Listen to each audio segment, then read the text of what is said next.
जी एने जी। जी एने जी, आप मेरा मोमिना क्वेश्चन। है? हाँ। अच्छा, अभी भी है मोमिना? बिल्कुल। अच्छा एने जी, आप ये बताइए कि आपका एक दुश्मन है, ठीक है? हम्म। आपको उस पर बहुत गुस्सा है, ठीक हाँ। है? हाँ।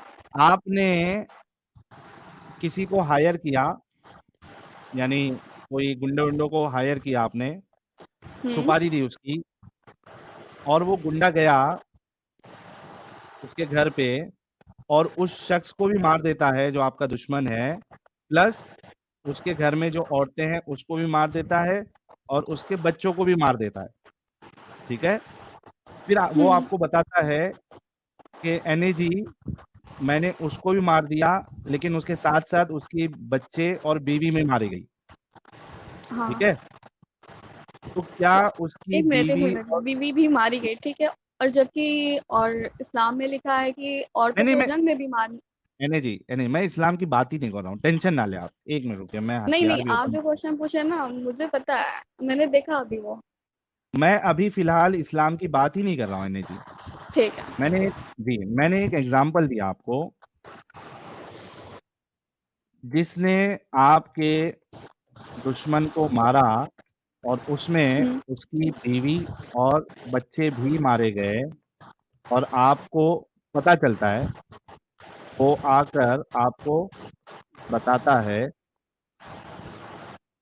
आपका रिएक्शन क्या रहेगा? मुझे नहीं पता क्या रहेगा, वो तो उस टाइम पे होगा ना जब पता चलेगा। अब ऐसे अरे कैसे मैं बता दें तुम्हारी क्या बात कर रहेगा रहा उस हूँ टाइम अभी, का। यार तुम्हारी हाँ बात कर रहा हूँ। तो मुझे नहीं है ना दुश्मनी जब किसी से, तो मैं क्यों मारूंगी किसी को, नहीं, कहूंगी कि जाओ मार अरे दो। अच्छा चलो, तुम्हारी दुश्मनी नहीं है, तुम्हारे ठीक। पड़ोस में किसी की दुश्मनी है, ठीक है? ठीक है। चलो अपन तुम्हारे हिसाब से हम्म। चलेंगे एने जी, कोई टेंशन नहीं। पड़ोसी की दूसरे पड़ोसी से दुश्मनी है, हम्म। ठीक है? हम्म। हाँ। उसने किसी को भेज के, जिससे दुश्मनी थी, उस शख्स को मारने के लिए कहा था, ठीक है? हाँ।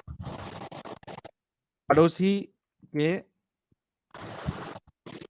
दुश्मन को मारा और उसमें उसकी बीवी और बच्चे भी मारे गए, ठीक है?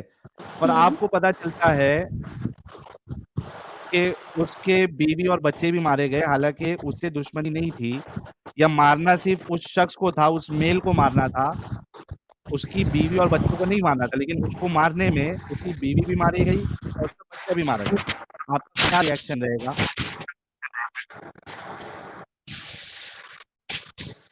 मतलब क्या रिएक्शन रहेगा? उस बच्चे के बारे में आपकी सोच क्या रहेगी? आपको अफसोस होगा कि यार बच्चे को नहीं हाँ मारना बिल्कुल चाहिए था, अफसोस होगा। बच्चा, हाँ दुख होगा कि यार एक बेगुनाह की जान चली गई, राइट? हाँ होगा। एक रहमदिल इंसान को ऐसे ही अफसोस होगा ना? हाँ होगा, जाहिर सी बात है, बच्चा है, उसका तो कोई कसूर ही नहीं है, वो तो मासूम है ना। Thank you. अब मेरा जिसको, क्वेश्चन पूछे। हाँ हाँ बढ़ते ना, थोड़ा मैं आपको भी मौका दूंगा। जिसको इस बात पे कोई गम अफसोस ना हो, तो आप रहमदिल इंसान या एक अच्छा इंसान मानेंगी? अब देखो, आप जिस पे कमेंट करने को कह रहे हो उस पे हम कमेंट मैं नहीं करना चाहते। मैं किसी पे नहीं कर रहा हूँ, मैं एक जनरल बात कर रहा हूँ, आप मेरे से अग्री करती है ना जो मैंने अभी कहा? जनरल बात है। देखो, हाँ एग्री करते हैं कि हाँ वो थैंक यू। जाहिर सी बात है कि वो नहीं करेगा। कोई हाँ, किसी को वो क्यों अच्छा मारने के इंसान लिए नहीं बच्चे होगा, कहेगा। वो अच्छा इंसान नहीं होगा, और उसको अब ये रहमदिल तो भी। उसकी सोच पे डिपेंड है ना। अब किसी एक स्पेसिफिक वर्ड को लेके उसको नहीं कह सकते ना कि वो अच्छा इंसान नहीं होगा, कि उसके ये अंदर क्या उसकी है क्या सोच नहीं। ही बता रही है किसी ना और कि के सामने उसके वो अच्छा हो। सुनो, ये उसकी सोच ही बता रही है ना कि उसके सामने जब ये चीज आई कि बेगुनाह बच्चे मारे जा रहे हैं, तो वो उस पे दुख जाहिर नहीं कर रहा है, उसको रोकने की कोशिश नहीं कर रहा है, ये उसकी सोच ही जाहिर हो रही है कि वो एक अच्छा इंसान नहीं है, वो रहमदिल इंसान नहीं है। आपने मेरे साथ अग्री भी किया, हाँ तो वही तो कह रहे हैं है ना? ना। कि हाँ, हो सकता है कि स्पेसिफिक कुछ या कुछ हो या समथिंग कुछ भी। कोई एक कंडीशन अब बता देखो दो। हम जैसे सुनो, हम लोग भी तो कोई कहीं भी बुरे होंगे ना। अब इतनी तो एनए जी, अच्छाइयाँ है नहीं कि हर जगह परफेक्ट हो। हाँ मतलब वो परफेक्ट नहीं हो सकता ना। ऐसा तो नहीं कहा मैंने। अच्छा, ये सब इतनी सब बुराइयां होने के बाद भी उसको परफेक्ट बोलेंगी आप? वही तो, उसी की तो तलाश है कि सही क्या है गलत क्या है, वही तो ढूंढना है, एग्जैक्टली वही तो तो आप, पूछना है। हाँ बिल्कुल, थैंक यू, आप बहुत सही जगह पे ये। अच्छा एनी जी देखिए, आपने कहा कि आप भी समझना चाहती है, अगर वाकई में आप के अंदर ऑनेस्टी है और आप वाकई में समझना चाहती है तो बड़ी आसानी से आप समझ जाएंगी। जैसे कि मिसाल के तौर पे मैंने एक चीज आपको बताई है कि एक रहमदिल इंसान, एक अच्छा इंसान, हमेशा उसके सामने कोई भी कंडीशन आ जाए, आप एक भी ऐसी कंडीशन नहीं बता सकती जहां पे आप बच्चे के मारे जाने को जस्टिफाई कर सके, ठीक है, उसको अच्छा कह सके या उस पर आपको अफसोस नहीं हो। किसी का भी बच्चा हो, दुश्मन का बच्चा हो, किसी का भी, पाकिस्तान में स्कूल में घुसकर बच्चों को मारा गया बंदूक से, कई सारे बच्चे मरे। आप, हम सबको पता है कि आम तौर पे पाकिस्तान और इंडिया को लेके कितना गर्मा गर्मी का मामला रहता है, लेकिन जब ये मामला हुआ, इंडिया में भी, भारत में भी इसका दुख मनाया गया। क्यों? क्योंकि वो बच्चे थे, मासूम थे। हमारी कितनी भी ऊंच नीच हो जाए, लेकिन एक बच्चे के मरने पे भी, चाहे वो हमारे दुश्मन का बच्चा क्यों ना हो, हम खुशी नहीं मना सकते, ना हमको कभी खुशी होगी। अगर पाकिस्तान में कोई बच्चे के मौत पर हमारे में से किसी को अगर खुशी मिलती है तो ऐसे लोगों पर लानत है। आई एम श्योर के जो 7,000 लोग देख रहे हैं मेरी बात से बिल्कुल अग्री करते हैं। तो जब स्कूल में जब हमला हुआ तो हमको भी दुख हुआ और हमने भी दुख मनाया इधर, ठीक है। तो कोई भी एक कंडीशन ऐसी नहीं हो सकती कि बच्चों के मरने पर हमें दुख ना हो। अगर किसी को नहीं हो रहा, अफसोस नहीं हो रहा, तो उसको अच्छा इंसान, उसको रहमदिल इंसान नहीं माना जा सकता। और यही काम लेकिन आपके रसूलुल्लाह ने किया है। ये मैं आपके सामने हदीस पेश करता हूं, ये देखिए,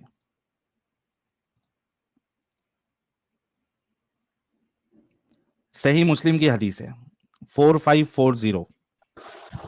हजरत साब बिन जसामा से रिवायत है कि फरमाते हैं कि मैंने अर्ज किया, ए अल्लाह के रसूल, हमारे शब खून मारने में मुशरिकों के बच्चे भी मारे जाते हैं। शब खून यानी नाइट्रेट्स, ये देखिए इंग्लिश में लिखा है नाइट्रेट्स, रात में जो आप अटैक करते हो, ठीक है, जब वो रात में अटैक करते थे मुशरिकों पे, पॉलिथियस्ट पर, तो उनके बच्चे भी मारे जा रहे थे, और दूसरी हदीस में कि उनकी औरतें भी मारी जा रही थी, ठीक है, लेकिन मुझे औरतों से ज्यादा कंसर्न नहीं है फिलहाल, मुझे बच्चों से ज्यादा कंसर्न। तो मुशरिकों के बच्चे भी मारे जाते हैं। आप सल्लल्लाहु अलैहि वसल्लम ने फरमाया, वो उन्हीं में से है। He said they are from them। आप देखिए कि जिसको हम रहमत लिल आलमीन मानते हैं और कुरान दावा कर रहा है, उनको बच्चे के मरने पे कोई अफसोस नहीं, कोई दुख नहीं, ना उनको रोका कि नाइट्रेट मत करो आप लोग, बल्कि रसूलुल्लाह ये कह रहे हैं कि वो उन्हीं में से है, कोई मुश्किल नहीं, मर गए तो मर गए। यानी जी, क्या ऐसे हाँ, शख्स को हम एक अच्छा इंसान कह सकते हैं? तो एकदम वही तो ऑनेस्टी के मैंने साथ। बताया ना आपको, खुद वही आंसर तो मैं भी ढूंढ रही हूँ ना। हाँ तो आप अपना दिमाग लगाओ ना। एक चीज, अच्छा मैंने ये एक चीज रखी आपकी, आप बताइए कि कुत्तों को देखा है आपने? हम्म। कितने अच्छे रहते हैं ना कुत्ते, कितने, अगर समझो आप किसी कुत्ते को बिस्किट खिला दे, उसको थोड़ा प्यार दे दे, वो जिंदगी भर आपको जो है ना आपके इर्द गिर्द घूमेगा, वो आपको रिटर्न में वो प्यार देगा। वो देखा है आपने? पता है। पता है ना? हम्म। आपको पता है कि आपके रसूलुल्लाह ने कुत्तों को मरवाने का भी हुक्म दिया?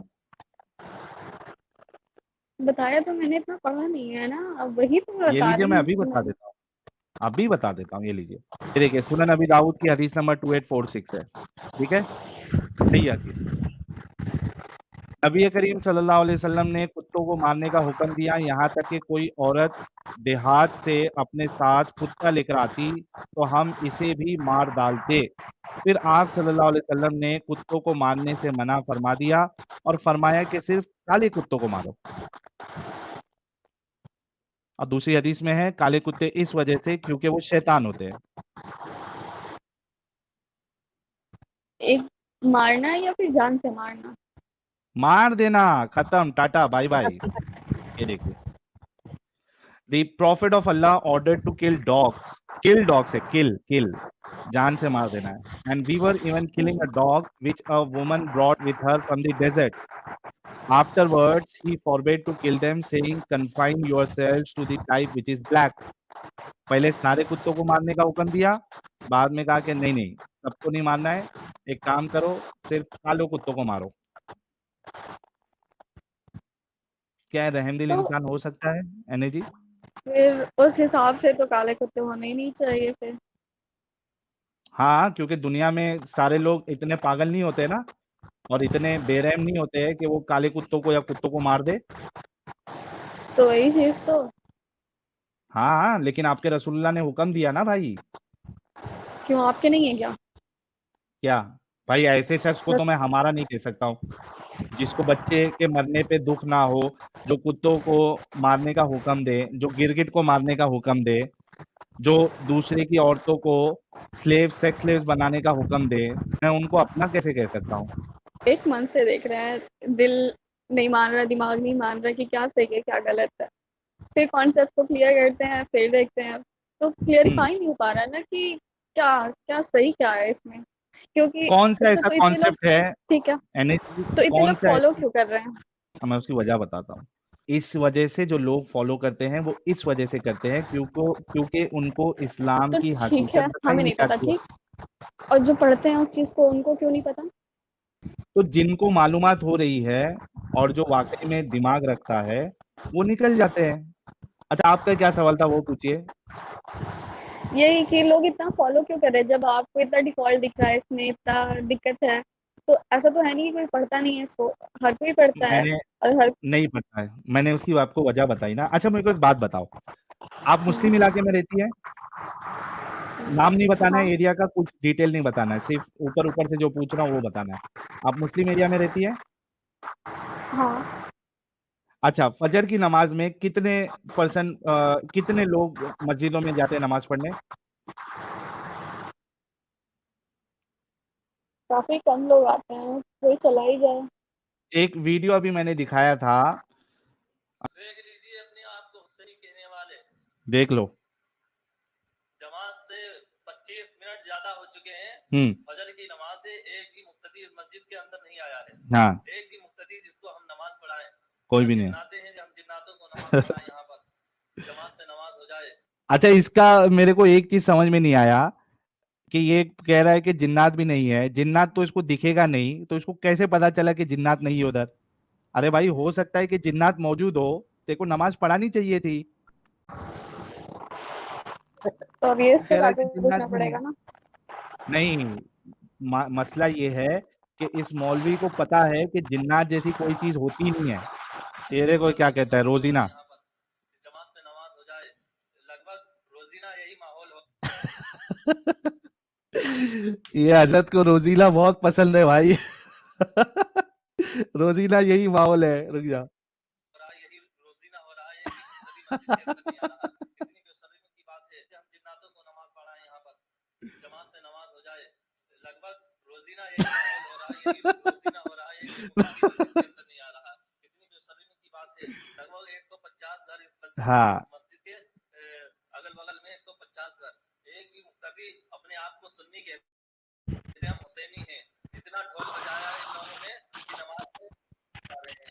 दोस्तों, इस वीडियो को ज्यादा से ज्यादा शेयर कीजिए ताकि हर मुसलमान। तो रोजीना यही हाल है कह रहा है मौलवी। रोजीना यही हाल है, रोजीना रोजीना रोजीना। ये रोजीना उनकी कोई गर्लफ्रेंड वगैरह रही होंगी। लेकिन दीदी से मेरा एक रोजीला सवाल है। को सुन के रोजीला को सुन हाँ, के साजिद भी आ गया। हाँ, वही नाम सुन के आया यार, रोजीना रोजीना चल रहा है तो मैं चलूं। दीदी से क्वेश्चन था। दीदी आपने कहा कि जब इतने लोगों को मालूम है ये हकीकत तो इस्लाम क्यों नहीं छोड़ रहे? क्या मैं आपसे पूछ सकता हूँ कि आप अहले सुन्नत वल जमात हैं या शिया हैं? क्या? हनफी है कि अहले शिया सुन्नत वगैरह वल है? जमात इतना नहीं समझेगा साजिद। हनफी। शिया है कि सुन्नी है वो पूछो। सुन्नी है। हाँ, शिया को आप सही समझती हैं या गलत? बताया तो मुझे इतनी नॉलेज नहीं है, बस नहीं, अपना शिया फॉलो आपकी नजर करते हैं, में जितना जानते हैं सुनिए उतना। शिया वो मातम करते हैं, आगजनी करते हैं, सीनाकोबी करते हैं, या गलत करते हैं या सही करते हैं? ये तो गलत है। खुद को गलत कहाँ है ना? लिखा है खुद को चोट पहुंचाए इंसान, कहाँ लिखा है कि खुद ठीक है, को मारे? खुद को मारने से वापस तो आने वाला नहीं ठीक है, कुछ। ठीक है। आपकी नजर में वो गलत है ना? लेकिन आज भी है शिया गलत। हैं, उनको गलत नहीं लग रहा है ना? क्यों नहीं गलत लग रहा है? वो पढ़ नहीं रहे अपनी किताबों को, है ना? अब ये तो वो इसलिए उनको सही जानेंगे। लग रहा है। और उनके जो आला औलाद हो रहे हैं वो शिया ही हो रहे हैं, क्योंकि उनको सही लग रहा है वो। इसी तरह मुसलमान अपनी किताबों को पढ़ते नहीं है, जानते नहीं है। उनके उलमा तो पढ़ते हैं लेकिन वो भी निकलते नहीं है, और जो पढ़ लेते हैं दिमाग लगाते हैं वो निकल जाते हैं। जैसे आपने बहुत सारी हदीसों को, तफसीरों को तो और इसका फिक्ही मतलब आप मसाइल को उलमा नहीं थे? पढ़ा होगा, नहीं जाना है। क्या हुआ? तो इसका मतलब आप उलमा थे? आप उलमा यानी हम? हाँ हाँ। हाँ, मैं तो आलिम हूँ ना, मैं ऑलरेडी आलिम अच्छा। दीन हूँ। जी, तभी ना इस्लाम को तरक किया, मैंने इस्लाम को छोड़ दिया है। मैंने पढ़ा, दिमाग लगाया, ये इस्लाम में हो नहीं सकता, और ऐसा खुदा ऐसा कह ही नहीं सकता ना। नबी की जो खुसूसियत होनी चाहिए, पाक दामनी उनके अंदर दिखी नहीं, तो फिर इस्लाम को तर्क कर दिया हमने।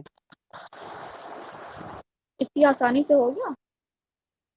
बिल्कुल, दिमाग लगाया, बिल्कुल यार। एक 6 साल की लड़की से एक 52 साल का मर्द शादी कर रहा है, बूढ़ा इंसान, वो कहाँ से सही है? और सिर्फ एक बात भी गलत नहीं है ना, जगह-जगह फ़ॉल्ट दिखता है, कई जगहों पर। हलाला ले लीजिए, खुला ले लीजिए, शादी हलाला ले तो हराम लीजिए। है ना? कुरान से साबित करें हलाला हराम है।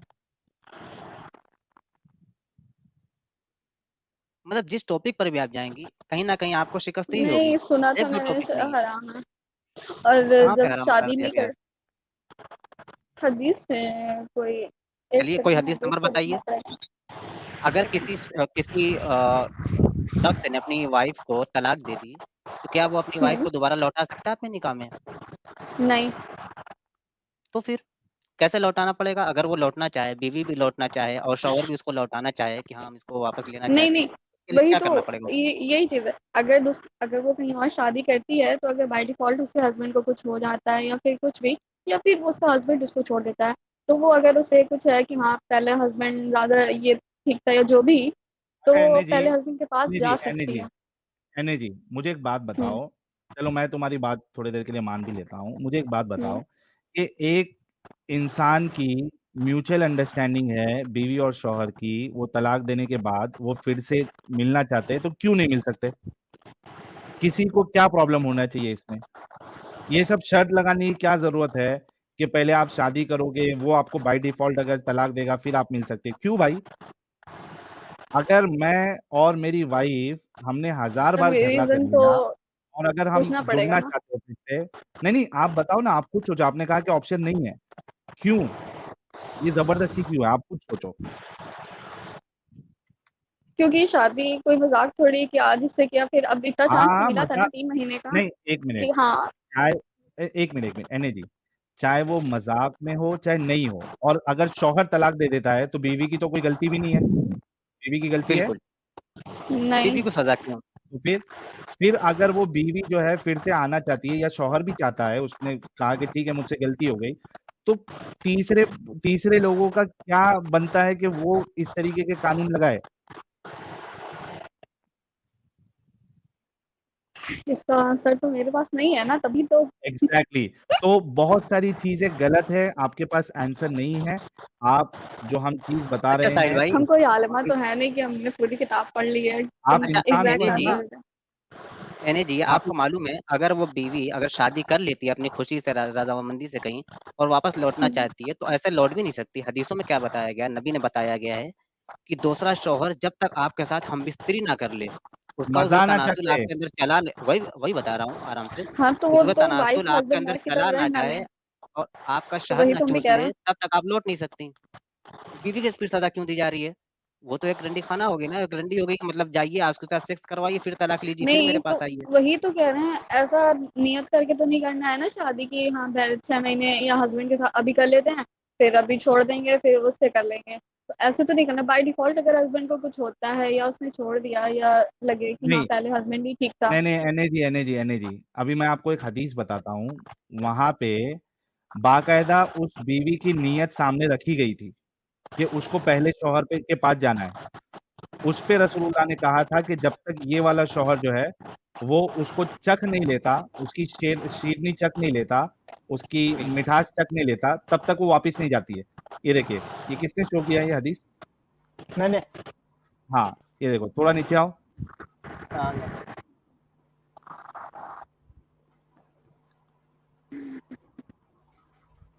नहीं, ये कौन सा लेके आया तुमने? ये वाली हदीस नहीं है, रिफा वाली। रिफा वाली तो है।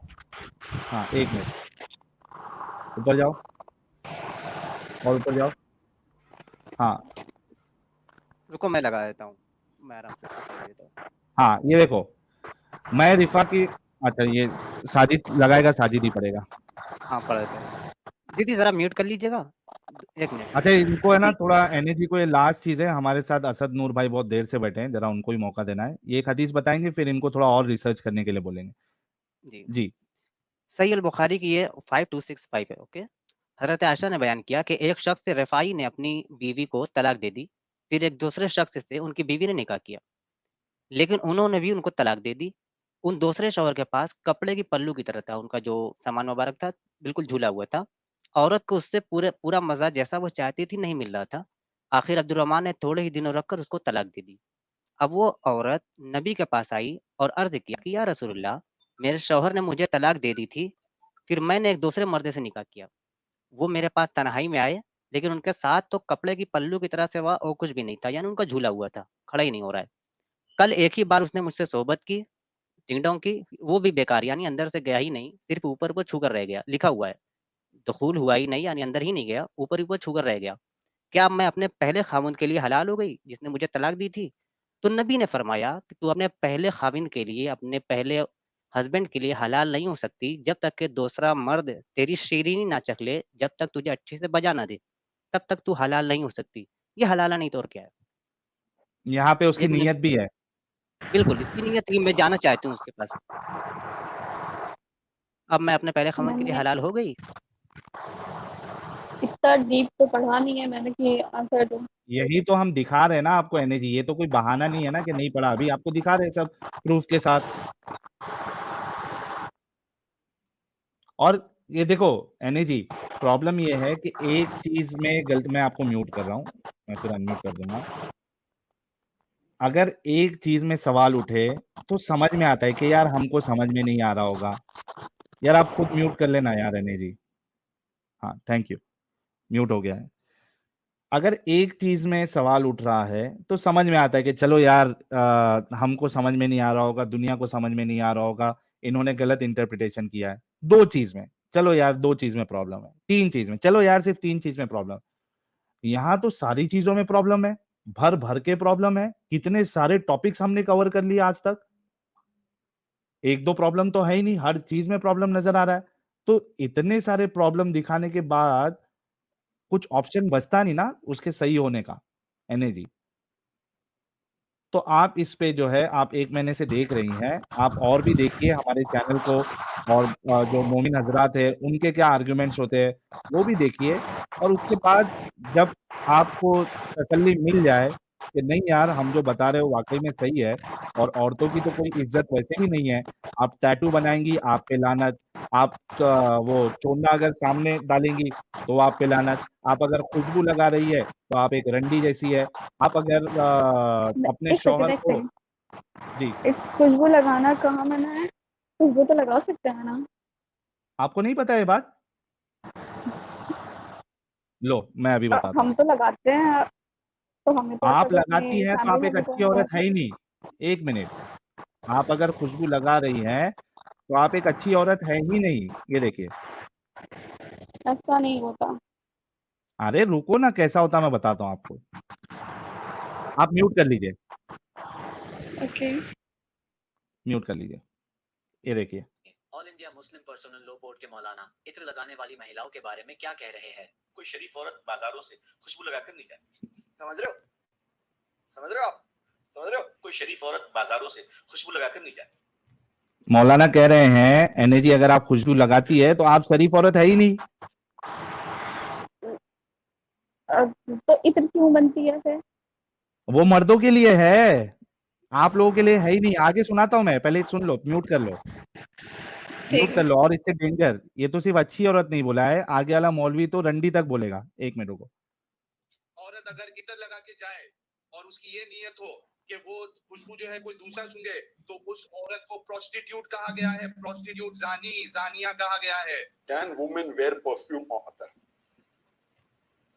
इसको भी सुन लो, नूरानी चेहरे को। Outside in general public, where they're traveling and there are non-Arab men around, at that time it is not correct for the woman to put perfume. बस उनके पास वो छोटी सी स्पेशल हाँ, एनर्जी भी ऐसी लगाती होंगी, पुश पुश। ठीक है, हर जगह खुशबू बना के चले। हाँ। और ये खुशबू का मकसद क्या है?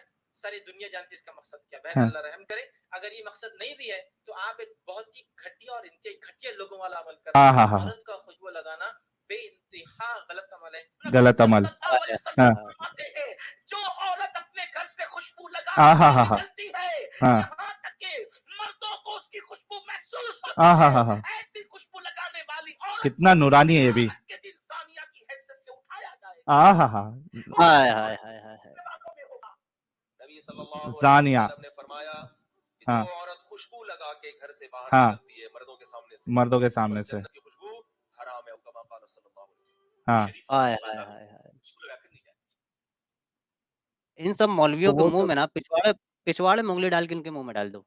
ऐसे ऐसे नहीं तो मौलवी हैं। दूसरा जो था, दूसरा नूरानी चेहरे वाला, वो तो हाँ, कह रहा तो है घर में वो तो लगा आप। सकते हैं ना। हाँ, हाँ, तो खुद के लिए लगा सकते हैं ना, किसी को दिखाने के लिए थोड़ी घर में लगा नहीं सकते ना, हैं। वो हाँ, बोले कि गैर के सामने लगाना। ना। यार सुनो एनर्जी, वो कह रहे हैं कि आपकी नीयत कुछ भी हो, आपको नहीं लगाना, आप एक घटिया लोगों जैसा काम कर रहे हो। लेकिन अब तो कॉमन सी बात हो गई है। ये मौलवी तो अभी के हैं, ये क्या, ये 1400 साल पुराने मौलवी नहीं है। 1400 साल पहले जो बड़ा मौलवी आया था, उनके स्टेटमेंट के अकॉर्डिंगली ये आज के मौलवी बयान दे रहे हैं। ये जाकिर नाइक कहाँ कभी का है, ये अभी का है। ये और वो जो पर्सनल लॉ बोर्ड का जो मौलवी है कभी का है, ये अभी बयान दिया है। 1400 साल पहले वाला बयान नहीं है ये, आज फैज भी अभी का जैसे ही है। लोगों को। हाँ, फैज भी अभी का है। हाँ, फैज जो एडवोकेट फैज अभी का है, वो बीवी स्पेशलिस्ट तारिक जमील जो है, तारिक मसूद, वो अभी का है। तो ये आज के मौलवी है जो कह रहे हैं कि अगर आप इस तरीके से यूज करोगी तो आप एक प्रोस्टिट्यूट जैसी है, या जो प्रोस्टिट्यूट वर्ड यूज नहीं करना चाह रहा, वो घटिया वर्ड यूज कर रहा है, घटिया लोगों के जैसा काम कर रही है। तो ऐसी बहुत सारी चीज है एनर्जी जो इस्लाम औरतों की बेइज्जती करता है, उसको नीचा दिखाता है। ये अपने आपको आईब्रोज नहीं खेती बनवा कहा गया सकती, है, आईब्रोज तक नहीं बनवा सकती भाई ये। आईब्रोज तक नहीं। अगर आप आईब्रोज बनाएंगी तो आपके ऊपर लानत।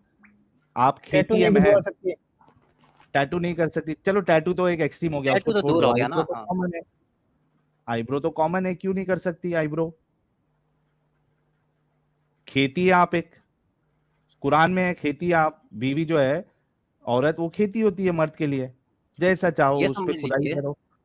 एनर्जी, आप अगर ऊंट के कजावे पर भी सवार हैं और आपका शौहर चाहे कि वो एक आपसे सेकंड, सोहबत करना चाहे, आईब्रो उसका वाली दिल कर बात, रहा है तो वो आपको। हाँ जी, आईब्रो वाली आईब्रो बात वाली क्या कह रही बात हैं? हाँ, करवा सकते हैं उसको। अगर मर्दों की मुशाबत, जिस चीज से मर्दों की मुशाबत जाहिर होती है, वो चीज करवा सकते हैं। जैसे आईब्रोज है ज्वाइंट हो गई हैं, किसने तो कहा उसको आपको? करवा सके। साजिद हाँ, हदीस करवा लेके आओ। सकते हैं। ये स्क्रीन पर आ गई, स्क्रीन पर आ गई। एनर्जी तो करते है हैं लोग। ये एक, नहीं लोग करते हैं, लोग लानती है वो। आपके रसूल क्या कहते हैं देखो, ये देखो, Allah has cursed those women who practice tattooing and those women who have themselves tattooed and those women who get their hair removed from their eyebrows and faces and those who make artificial spaces between their teeth for beauty whereby they change Allah's creation. आप सोचो कि अल्लाह की लानत हो रही है तुम पर अगर तुम आईब्रो बनाती है एने जी।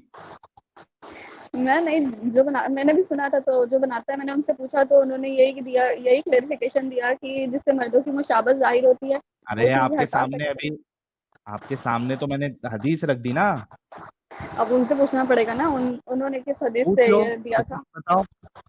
आपकी नजर में मौलाना बड़े हैं या फिर आपके रसूल बड़े हैं? बस हाँ तो ये रसूल की अहमियत ज्यादा है। रसूल साहब की ये सब बातें हैं। ये रसूल हदीसें से हैं, वो मिलन रसूल की जुलने वाले ज़बानी है ना, रसूल ने मना कर तो दिया। ये अब भी तो आप जो है। अब रसूल ने ज़िना से एक मना सेकंड। किया, अब आप कहिए सुने, अगर रसूल ने मना किया शराब ना पीजिए, आप कहिएगा हम तो देखते हैं हमारे पड़ोसी तो पीते हैं, हमारे मामू तो पीते हैं, तो इसका क्या मतलब? भई हराम है तो हराम है, रसूल ने मना किया। अब पीता है तो तो उससे ये क्या लेना-देना? आप कहेंगे कि हाँ, मैं भी पीऊँगी। नहीं, तो इसकी है तो ये तो है ना कि हाँ, अगर बंदा माफी मांगता है या माफी, तो उसके लिए माफ किया जा सकता है उसको। ऐसा तो है हाँ, नहीं तो मतलब आप कि आईब्रो बनाना गलत समझती हैं ना फिर? जो अगर आईब्रो क्या हो गया, बनाता है डिस्कनेक्ट हो गई? या बनवाता है अच्छा डिस्कनेक्ट हो गए, डिस्कनेक्ट हो गए। डिस्कनेक्ट हो गए। चलिए, डिस्कनेक्ट हो गई यार, चलो कोई नहीं। खत्म, bye bye, tata, good bye, गया।